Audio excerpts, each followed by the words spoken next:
This is E. David Crawford from the University of Colorado. In my career, I really cannot think of any single event which has generated more controversy than the recent U.S. Services Preventive Task Force assigning a D recommendation to early detection of prostate cancer. I believe that a change was necessary, but perhaps this went a little bit too far. If we're going to deal with this task force, I think we need to understand their structure, composition, who they are, and how they operate. Joining me is Deepak Kapoor. Deek is chairman and CEO of the large integrated medical professional group in New York. He's past president of LUPCA, has been an integral part of the AUA in dealing with Washington and some of the issues that we're going to talk about. So I'm going to turn it over to Deek. I heard him give a talk a few weeks ago on the origins of the U.S. Services Preventive Task Force, which I think we'll all find very enlightening. Deek? Thank you, David. Always a pleasure. And I couldn't agree with you more that the controversy surrounding the Grade D recommendation really has had a profound impact. We've observed, as had many other practices, a really substantive shift toward higher grade disease, higher volume disease, and patients even presenting with more metastatic disease in a very short period of time. And obviously the impact of the United States Preventive Services Task Force, the USPSTF, that it's had on the field of urology is really profound. But the problems with the USPSTF, the reason why the USPSTF is able to operate the way it is, as you mentioned, is related to its structure. So as we can see on the first slide here, the USPSTF, the Origins, it was created in 1984. And it receives its funding from AHRQ, the Agency for Healthcare Research and Quality. And it was purely an advisory panel. So in 1984, the 16 volunteers serving 4-year firms, they came from a whole variety of largely epidemiological and primary care groups: internal medicine, family medicine, pediatrics, behavioral health, OBGYN, and nursing. But they specifically excluded from the formation of the task force any stakeholders that would be in specialty groups with their recommendations. And the original intent was that they were going to take the existing literature from the specialty market and they were going to translate this into, quote, real-world terms to create practical advice for the primary care group to interface with their patients. So by specific design in 1984, the USPSTF did not include input from affected specialty stakeholders. So as we move forward, we can see that the USPSTF has a whole variety of different recommendations. Now, we're very familiar with the Grade D recommendation, which is the USPSTF recommending against the service, because that they would believe that there would be moderate to high certainty that the screening service had no net benefit or that the harms would outweigh the benefits. But that's only one of the recommendations that the USPSTF can have.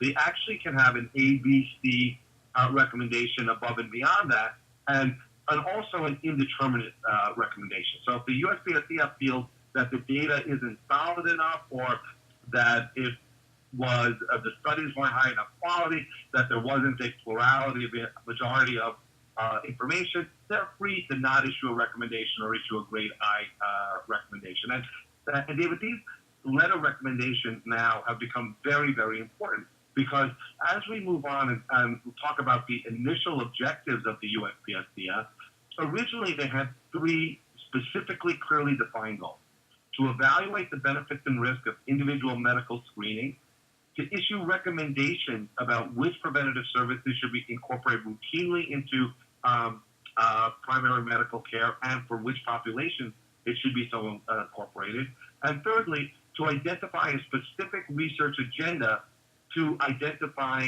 clinical preventative care going forward. So if they felt that there was some area that was being underserved, they would develop a research agenda to say, should we do test A, B, and C for condition X, Y, and Z. So those were the three things that they were supposed to do. And the work initially was completely advisory. Okay? So what that meant is that it was left up to the individual patient and the doctors, particularly the doctors, whether or not they should comply or not comply with these recommendations. And so the recommendations were purely discretionary. But over the course of time, that discretionary role morphed. And there was a piece of legislation that most physicians are not really aware about. It's called the Medicare Improvement for Patients and Providers Act, or MIPA. MIPA was actually a very substantive piece of legislation that changed the way Medicare did business on a lot of different levels. And a lot of what it sought to do was to remove the politicization of the Medicare process. It removed some of the decision-making from Congress, and it created something called an NCD, which is the National Coverage Determination Process. Now, the NCD process is still under Medicare's control, but it was very significantly influenced by the USPSTF. And so, but again, this was, it didn't, the USPSTF, again, did not set payment policy, but what it said was, if the USPSTF recommended a service, recommended that a service was like an A or B letter rating, it permitted Medicare to cover the service even without the action of Congress. So it allowed Medicare to expand its coverage without congressional action to establish a national coverage determination based on the advisory capacity of the USPSTF. So indirectly, what was happening now is that the USPSTF was gradually morphing from a purely clinical entity that was making strictly advisory recommendations to physicians in practice and their patients to one that was now advising a government agency. And that's a very important shift, David, in the construct, because advisory capacities that advise government agencies are governed by a completely different set of rules than agencies that do not advise other segments of the government. And this is really pivotal. So really a pivotal change, because with the advent of MIPA, we start to see the USPSTF authority greatly expand.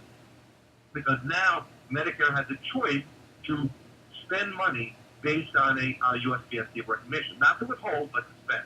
Now, moving forward, the next evolution of that process was the Patient Protection and Affordable Care Act, or PPACA, or the ACA, commonly known in the world as Obamacare.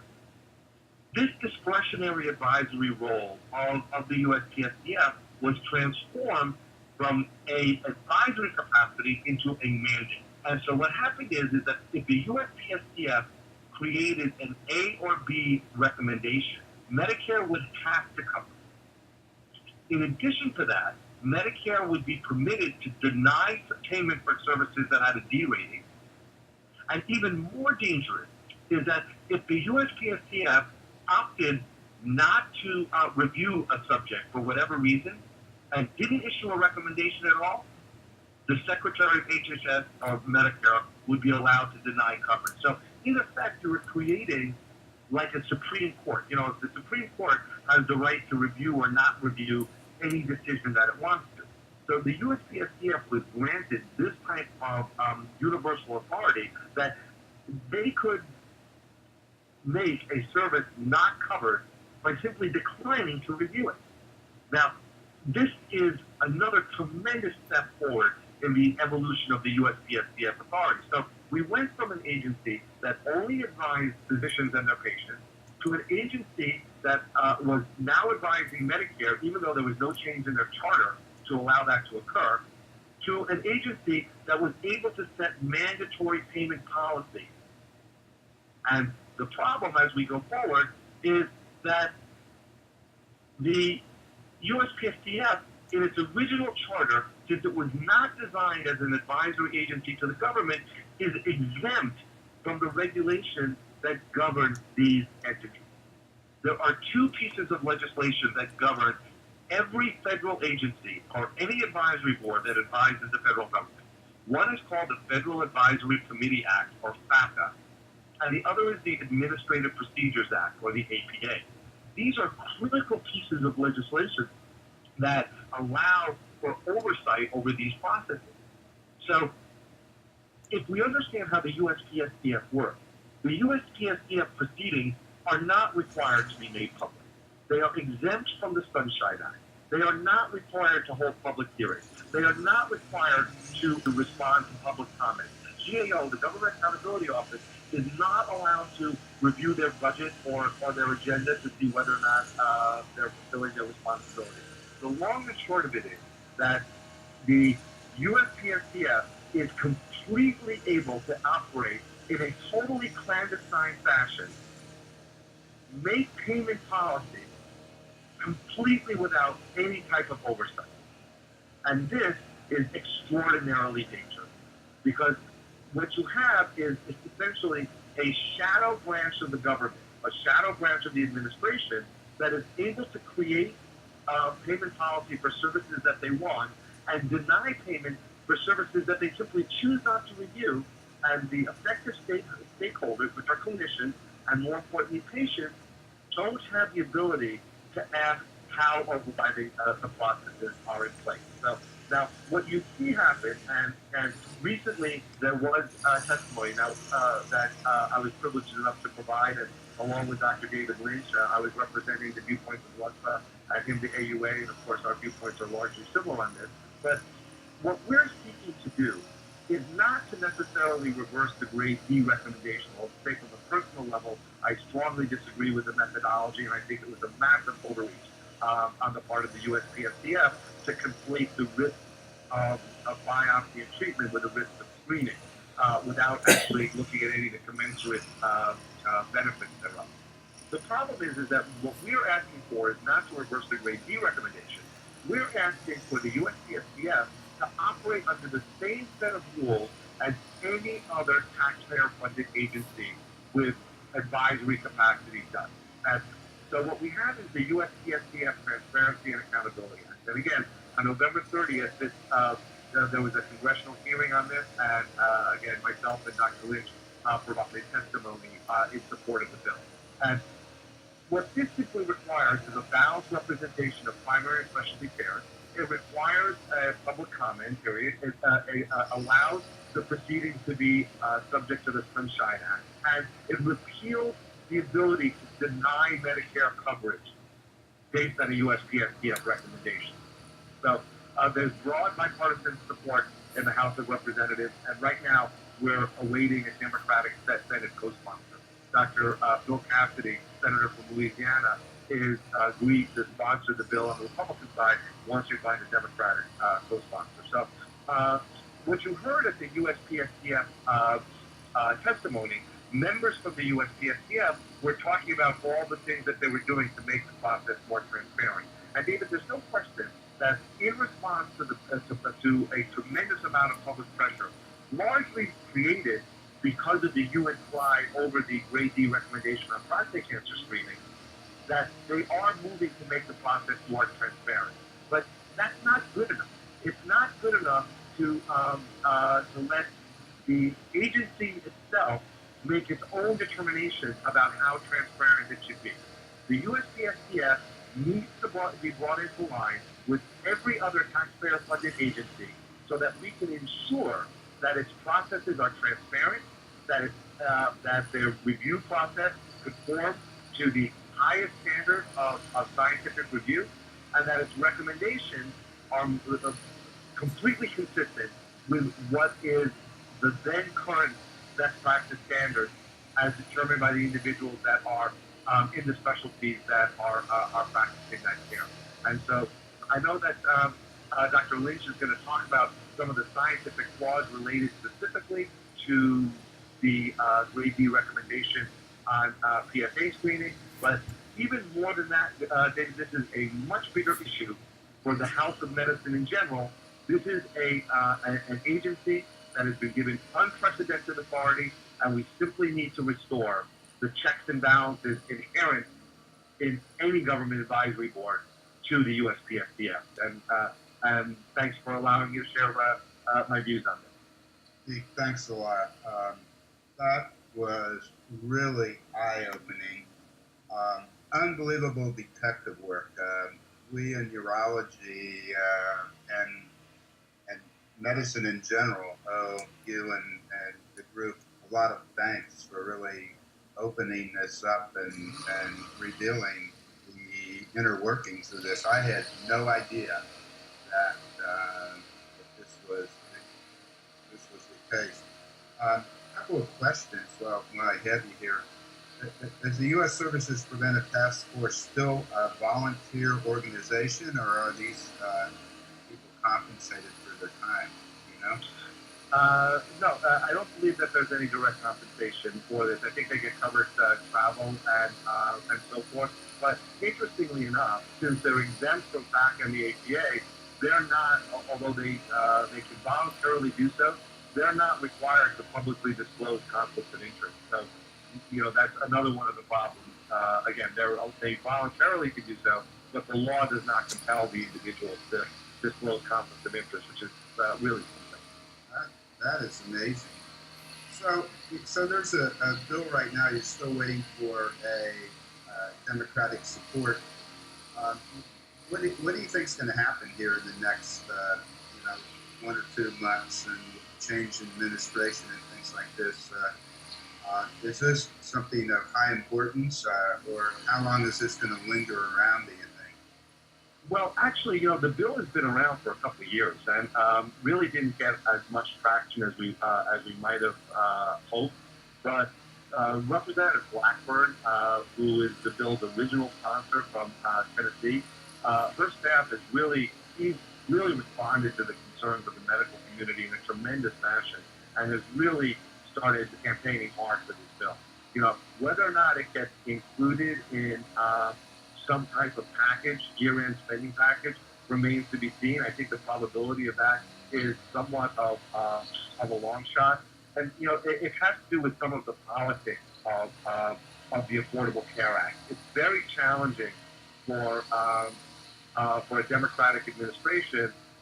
Again, when you take a look at the ACA, which is Obama's signature piece of legislation for his 8 years in office, nobody wants to do anything that tinkers with the ACA. And of course, the USPSTF has been granted authority under the ACA. Now, what's changing though is, and I don't know if everybody is aware of how dramatically important this is, that President-elect Trump's selection to be the Secretary of HHS is a gentleman named Tom Price. And Dr. Price, who's a representative, I believe, from Georgia, is an orthopedic surgeon who has been one of the strongest supporters of not only medicine, but the independent practice of medicine. And where we've been dealing with administrators that are not necessarily sympathetic with the plight of physicians, we now have at HHS somebody who really is one of us. He's a specialty surgeon, and we are really hoping that not only just for USPSTF, which is something that he signed on into the letter in support of the USPSTF Transparency and Accountability Act. So he's one of the co-sponsors of the bill. But so we can expect that he's going to be a strong advocate on that. But not only for that, other things for medicine in general. So we have a friend at HHS that will, at least if nothing else, understands our viewpoint, which we haven't had in more than a decade. Wow. That sounds like another conversation we can have with you in the very near future. I'm sure a lot of people would like to get your insights in that. Maybe we'll have to call this Deek's Corner or something like that. Well, with the implementation of NACRA, there's a lot to talk about. I know I can't keep up with it. I don't know how you do, but you're on top of it. So, Dr. Kapoor, I want to thank you so much for sharing this information. I think it's everybody needs to know about this. It's amazing that this group has evolved into what they are right now, with not a lot of checks and balances in place, and it's good that that's being brought out and hopefully corrected. So, again, thanks very much, and we'll be talking to you soon. thanks for reaching out and allowing me to share this with the listeners.